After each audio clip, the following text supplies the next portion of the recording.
Bonjour, alors aujourd'hui on va voir le théorème des deux carrés, mais avec une preuve élémentaire qui nous provient d'un théorème d'approximation rationnelle.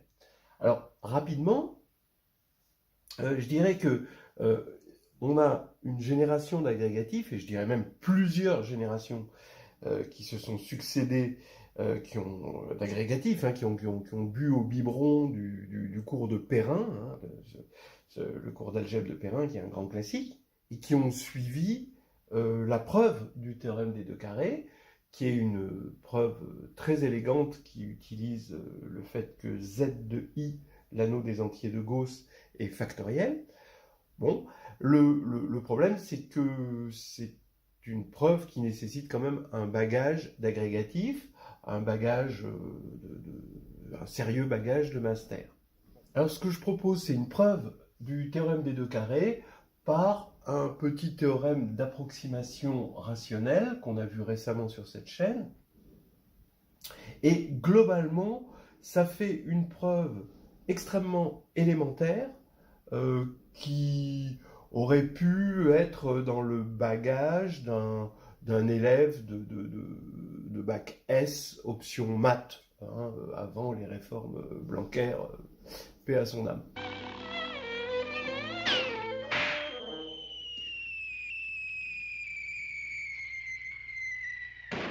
D'abord, bon, le théorème, qu'est-ce qu'il dit? Le théorème, c'est que si P est congru à 1 modulo 4 avec P premier, alors il existe deux entiers B et C tels que P égale à B2 plus C2. Alors vous pouvez passer de belles fêtes de famille en proposant à table un entier premier et congru à 1 modulo 4 et demander à chacun de le décomposer en somme de carrés. C'est que du bonheur. Je vous suggère une petite pause cigarette.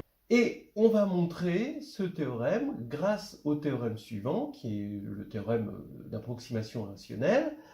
Si x est un réel et n est un entier, on va dire, strictement positif, alors il existe AB avec B plus petit ou égal à n, tel que x moins a sur b en valeur absolue est inférieur à 1 sur b facteur de n plus 1. Juste quelques explications de ce théorème. D'abord, on sait qu'un réel peut toujours être approché aussi près qu'on veut par une fraction rationnelle, mais on a un coût, c'est-à-dire on a un dénominateur.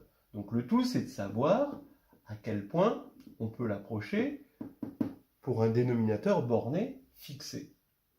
Alors justement, les suites de Farey nous aident à montrer l'existence de ce dénominateur AB. En gros, les suites de Farey, ce sont des suites, voilà, entre 0 et 1. Ce sont des suites de rationnels dont le dénominateur ne dépasse pas n. Ce sera la nème suite de Farey. Et, bon, on sait que x, un réel, bon, on va le regarder modulo z, donc on va prendre un représentant de x modulo z, donc on va prendre ce représentant entre 0 et 1, il va tomber, d'accord, donc par exemple, vous pourrez avoir, voilà, quoi, 2 cinquièmes et 1 demi ici, voilà, et il va tomber entre deux éléments consécutifs de la suite de Farey. Voilà. Alors ça, c'est expliqué, c'est complètement élémentaire, ces suites de Farey. À partir du moment où vous connaissez les fractions, les suites de Farey suivent très facilement. Et donc, si on doit grossir ici, on a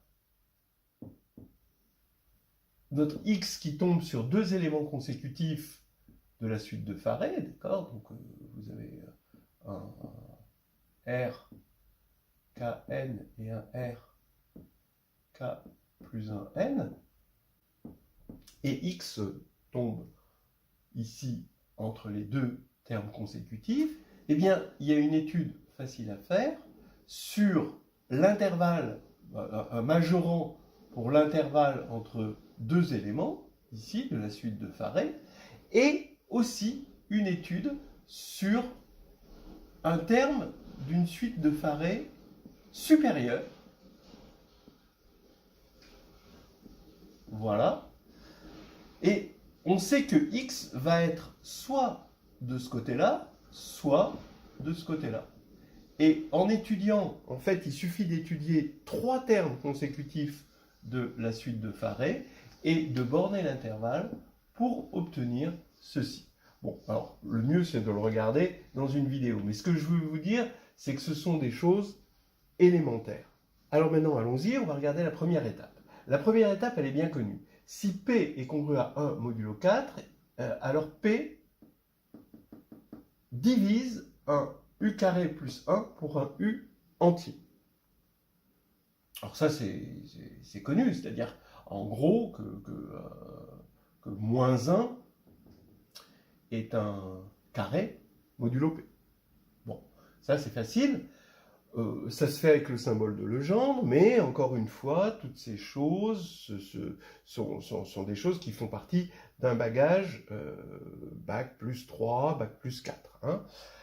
Bon, on va rester au bagage bac et on va le montrer avec le théorème de Wilson.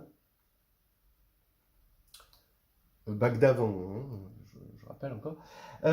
P-1 factoriel est congru à moins 1 modulo P. Alors ça vient de quoi? Ça vient du fait que quand vous regardez x puissance P-1 moins 1, comme polynôme sur z sur Pz,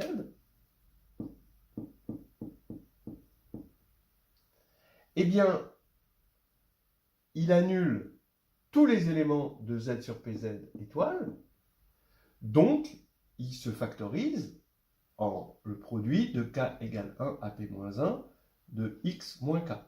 Donc on a au moins ce polynôme de droite qui divise le polynôme de gauche à cause de toutes ces racines, qui vient du théorème de Fermat, et on a égalité parce que ce sont 2 polynômes unitaires de même degré. Donc on a ça, et si maintenant on évalue en 0,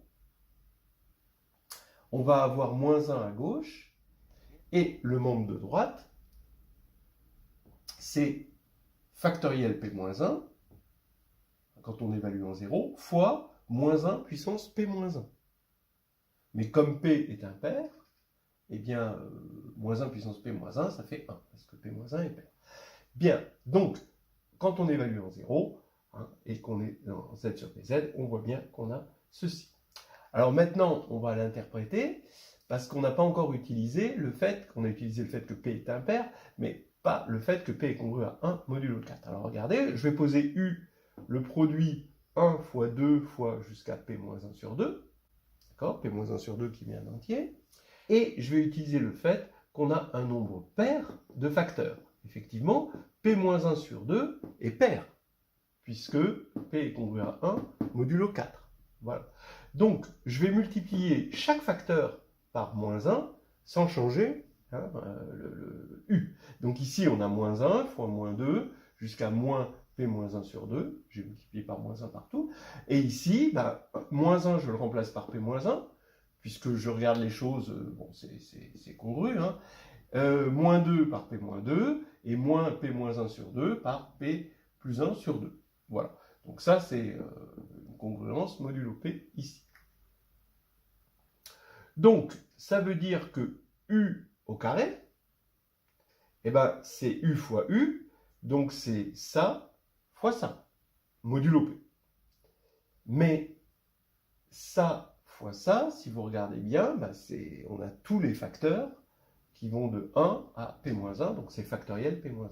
Donc U2 est congru à factoriel P-1, et donc par Wilson, c'est congru à moins 1 modulo P. Donc on voit bien que P divise U2 plus 1.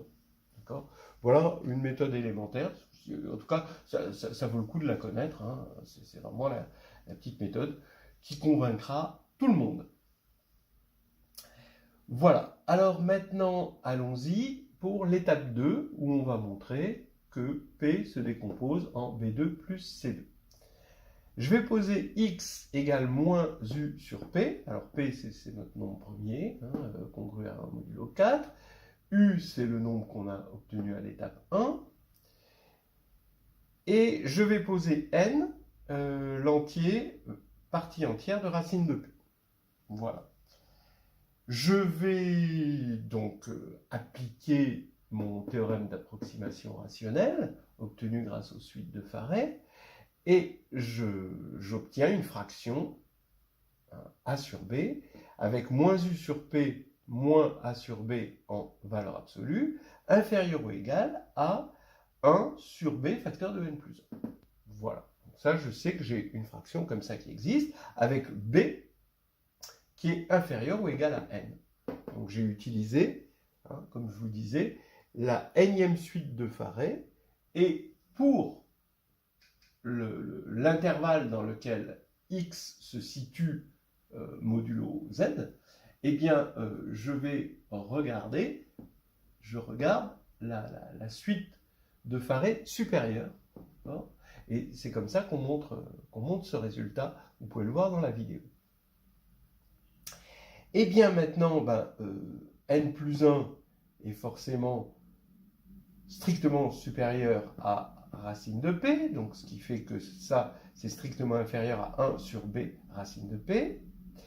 Et maintenant, je vais multiplier par b, p des deux côtés, et je vais obtenir que valeur absolue de ub plus ap, il va me rester racine de p au numérateur. Ce nombre-là, ub plus ap, je l'appelle c. Voilà. Maintenant, eh bien, regardez qu'est-ce qui se passe. B2 est inférieur à P, on est d'accord. C2 est inférieur à P, donc B2 plus C2, qui est strictement positif évidemment, est strictement inférieur à 2P. D'accord ? Mais, regardez, B2 plus C2, il est congru à B2 plus U2B2 modulo P. Alors pourquoi? Eh bien regardez, parce que C modulo P c'est UB, donc c'est au carré, modulo P c'est U2B2, c'est clair. Mais maintenant, on met en facteur B2, et 1 plus U2, c'est rien d'autre que quelque chose de multiple de P. Donc ça c'est congru à 0 modulo P. Voilà. Donc B2 plus C2 est un multiple de P, strictement positif, strictement plus petit que de P, ça peut être que égal à P, et notre théorème est démontré. Alors on peut se demander si c'est constructif, est-ce qu'on peut vraiment en construire? Vous remarquerez que ce U, bon ici, c'est probablement assez facile à partir du moment où on a X d'obtenir A sur B, de les avoir concrètement, de façon explicite. Parce que, bon, avec les suites de Farey, on s'en sort bien.